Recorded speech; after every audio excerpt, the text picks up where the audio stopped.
Sir ये बताइएगा कि एक बड़े लंबे चौड़े एफर्ट के प्रोसेस के बाद ये तरमीम अब हतमी शक्ल में तो आ गई, लेकिन ना इनको पीटीआई कबूल कर रही है ना ही वकला कबूल कर रहे हैं। कह रहे हैं कि मुल्की एहतजाज करेंगे, पीटीआई भी करना चाहती है। तो इससे कोई फ़र्क पड़ेगा? अब तरमीम तो अब कानून बन चुकी हैं, लेकिन क्या एक क्रियोस की सूरत हाल पैदा हो सकेगी, या आपको लगता है कि मामला कुछ वक्त के बाद रफा दफा हो जाएगा? देखें, एहतजाज जो है ना वो अगर महदूद हो और उसमें अवामी ताकत ना हो तो वो कमजोर है। आज जो वकला ने एहतजाज किया है तो लाहौर जीपीओ पे जो वकला की तादाद थी वो 50-100 से ज्यादा नहीं। अब लाहौर में कोई 50,000 वकील मौजूद है। अगर तो हजारों वकला सड़कों पे होते तो आज तो मैं जरूर कहता कि वकील इस तरमीम के खिलाफ सड़कों पे आ गए, लेकिन 50-100 वकला के आने से तो नहीं मैं इसको कोई एहतजाज की खबर जरूर बन जाती है, लेकिन वो एहतजाज अवामी ताकत से महरूम होता है, जो इस ताकत की बिना पर चीजों ने अवाम की ताकत से हम कहते हैं चीजें बदल जाएंगी। तो मुझे कोई बहुत बड़ी कैंपेन जो पब्लिक ओपिनियन की या पब्लिक प्रोटेस्ट की इस तरमीम के हवाले से नजर नहीं आती है। बाकी हर सियासी जमात का वकला के अंदर भी धरेबंदी है, ग्रोह बंदी है। हामिद खान साहब का ग्रुप एहतजाज करना चाहता है, खून साहब का और आजम नजीर तारड़ साहब का ग्रुप एहतजाज नहीं करना चाहता है। तो ये डिवीजन अपनी जगह मौजूद रहेगी, लेकिन मुझे कोई ऐसी बड़ी नजर नहीं आती है कि एहतजाजी तहरीक जिसको कहा जा सके जिसके नतीजे में हुकूमत को पैनिक पोजीशन में आ जाए। बिल्कुल ठीक। अच्छा सर, अब ये बताइएगा कि ये एक चले मरहला तो हुकूमत ने अबूर कर लिया, लेकिन अब जो कॉन्स्टिट्यूशनल बेंचेस वाली बात इस अमेंडमेंट में की गई है वाज़े तौर पर, इसमें माहिरीन की ये भी राय है कि शायद जो सुप्रीम कोर्ट के चीफ जस्टिस होंगे वो इतने एम्पावर्ड नहीं होंगे जितने ये बेंचेस एम्पावर्ड होंगे, और फिर इनको सो मोटो का इख्तियार भी दे दिया गया है।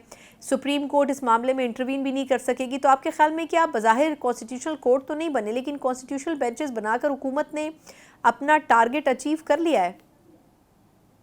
जी, चूंकि बेंचेस की ऑटोनॉमी इंश्योर हो गई है और बेंच जो है वो चीफ जस्टिस के मतहत नहीं है सुप्रीम कोर्ट के, तो वो बेंच अदालत ही है, नाम का ही फर्क है। उनकी इंडिपेंडेंट हैसियत तो अपनी जगह मौजूद है और वो कोई चीफ जस्टिस को जवाबदेह नहीं है, ना चीफ जस्टिस उनको कॉन्स्टिट्यूट कर सकता है। तो उनकी इंडिपेंडेंट हैसियत को इंश्योर करके आप नाम बेंच रखा है, मुझे तो वो कोर्ट ही लगते हैं। और दूसरी बात यह है कि अगर तो आप आईनी मामलात को देखेंगे, सियासी मामलात को देखेंगे, तो यकीनन आपको ये कॉन्स्टिट्यूशनल बेंच जो है ये बहुत मजबूत नजर आएगा। लेकिन अगर आप आम आदमी के मुकदमात को देखेंगे और लोगों के को इंसाफ की फरामी देखेंगे, तो आम आदमी तो आज भी सुप्रीम कोर्ट की तरफ ही इंसाफ की फरामी के लिए देखेगा ना। उसको तो कॉन्स्टिट्यूशनल कोर्ट से कोई इंसाफ नहीं मिलना है। मेरा आपका मुकदमा तो रूटीन सुप्रीम कोर्ट में जाना है और उन्होंने ही मेरा आपका मुकदमा सुनना है। ये तो बड़े सियासी मामलात, हुकूमत गिरनी चाहिए, वजीर आजम को घर भेजना है, सीटें किसको देनी है, पॉलिटिकल स्क्रिप्ट कैसा है, री राइटिंग ऑफ द कॉन्स्टिट्यूशन होना है या नहीं होना है, ये मामलात इस बेंच के पास होंगे। मेरा आपका जो मुकदमा है वो तो सुप्रीम कोर्ट के पास ही है। सही। लेकिन अब जिस तरह से ऑपोजिशन तनकीद कर रही है कि ये जो अमेंडमेंट्स हुई हैं उसके बाद बज़ाहिर हुकूमत अदलिया को भी कंट्रोल करने की जो कोशिश है उसमें कामयाब हो गई, आपको लगता है इस अमेंडमेंट से अदलिया कंट्रोल हो जाएगी क्या? क्योंकि जिस तरह चीफ जस्टिस की नॉमिनेशन या तैनाती का तरीक़ाकार तय किया गया है उसमें पीटीआई का या अपोजिशन का ये दावा है कि उसमें अक्सरियत तो हुकूमत के लोगों की होगी, तो वो अपनी मर्जी से फैसले कर सकेंगे। देखिए, बेसिक जो एतराज अपोजिशन कर सकती है वो ये है कि सीनियरिटी के प्रिंसिपल को कॉम्प्रोमाइज किया जा सकता है। इस तरमीम के जरिए जब आपने पहले 3 नामों पर गौर करने की तरमीम कर ली, तो आपने जो आइन में लिखा हुआ था कि सीनियर मोस्ट होगा उसको चेंज किया है। लेकिन आप ये देखें कि क्या सीनियरिटी के प्रिंसिपल को अदलिया ने खुद रेडिक्यूल नहीं किया है? क्या हाई कोर्ट से सुप्रीम कोर्ट में जजेस को लाने पर सीनियरिटी के प्रिंसिपल को रेडिक्यूल नहीं किया गया? क्या लाहौर हाई कोर्ट में तीसरे नंबर वाले को चीफ जस्टिस नहीं बनाया गया और जो ऊपर वाले 2 सुपरसीड नहीं किए गए? वो काम अदलिया खुद करे तो वो जायज है और अगर पार्लियामान करे तो नाजायज है। मुझे ये बात, या तो हम कहें कि अदलिया ने सीनियरिटी के प्रिंसिपल के तकद्दुस को बिल्कुल एक मुकद्दस हैसियत दिए रखी और हर काम सीनियरिटी के असूल पर किया है, लिहाजा सीनियरिटी का असूल कॉम्प्रोमाइज नहीं हो सकता। लेकिन अगर अदलिया खुद सीनियरिटी के असूल को रेडिक्यूल करती है, उसको पांव तले रोनती है, तो फिर पार्लियामान करे तो वो मुजरिम है, अदलिया करे तो वो वली अल्लाह है। मैं तो नहीं ये मानता। दुरुस्त। अच्छा, JUIF इस पूरे प्रोसेस में सर बड़ा दिलचस्प रोल प्ले करती रही। पहले उन्होंने कहा बातचीत करेंगे, फिर उन्होंने बीच में कहा कि नहीं, ये तो हुकूमत जो है वो जो लाई थी तरामीम, ये तो बिल्कुल सांप की तरह थी। मतलब अजीब व गरीब किस्म की मुशाबिहत उन्होंने मुख्तलिफ वक्तों में बताई। फिर उन्होंने कुछ दिनों के बाद कहा कि हम तरामीम बिल्कुल हतमी नतीजे पर पहुँचने लगे हैं। फिर 2 दिन पहले उन्होंने रात गए कहा कि नहीं, हुकूमत तो गलत करने जा रही है। आपके ख्याल में सबसे अच्छा प्ले किसने किया, पीपल्स पार्टी ने, JUIF ने, या हुकूमत ने? हुकूमत ने। किस तरह सर, अगर देखिए, वजाहत कर सकें जी। हुकूमत के 2 टारगेट्स थे। एक टारगेट था कि उन्होंने चीफ जस्टिस लगाने का तरीकाकार बदलना है 25 अक्टूबर से पहले। हुकूमत ने ये टारगेट अचीव किया।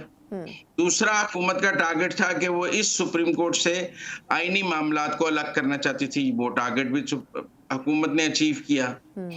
अब बाकी और हुकूमत की ये कोशिश थी कि अगर हुकूमत अकेली ये तरामीम करेगी तो इनकी सियासी और अखलाकी ताक पर सवाल होंगे, लिहाजा अपोजिशन की एक बड़ी पार्टी इसकी हिमायत में जरूर होनी चाहिए, और वो मौलाना फजलुर रहमान थे।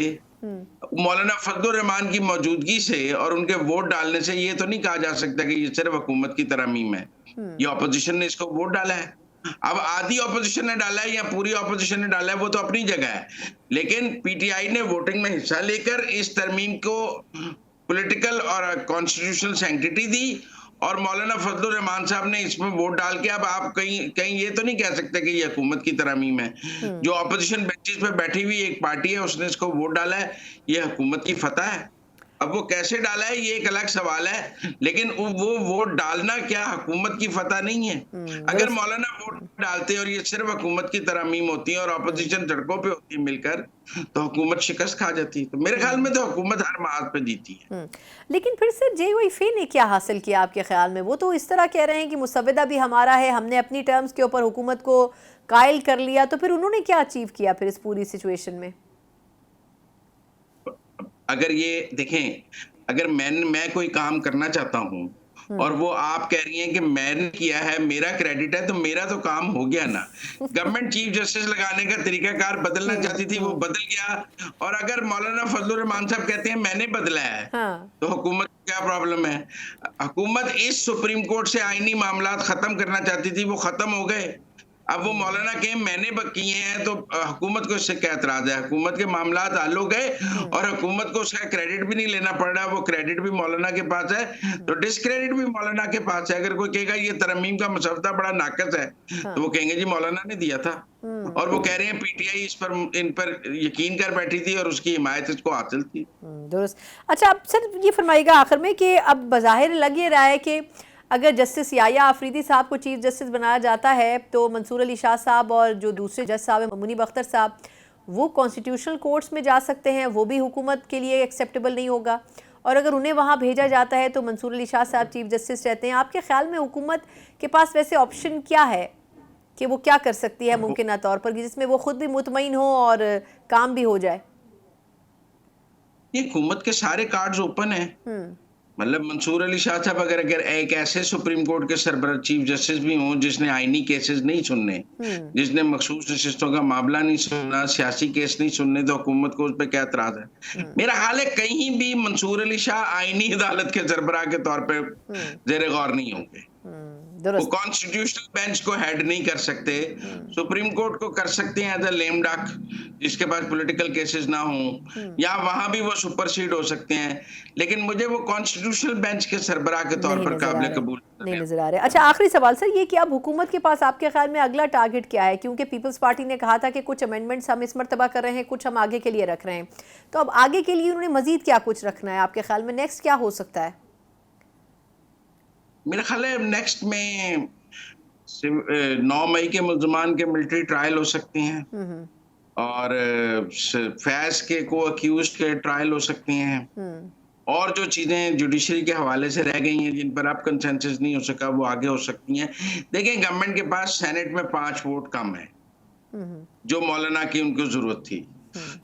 अब अगर वो 5 वोट गवर्नमेंट हासिल कर लेती है, केपी में सेनेट के इलेक्शन हो जाते हैं, 2-3 गवर्नमेंट को वहां से मिल जाती हैं, 2 और मिल जाती हैं, बलूचिस्तान से और मिल जाती हैं अगर मैंगल वाले लोग रिजाइन करते हैं। अगर गवर्नमेंट 5 सेनेटर पूरे कर लेती है किसी भी तरह, तो फिर मौलाना की मोहताजी खत्म हो जाएगी। क्योंकि एमएनएस तो मौजूद है। सही। मसला तो सेनेटर्स का है।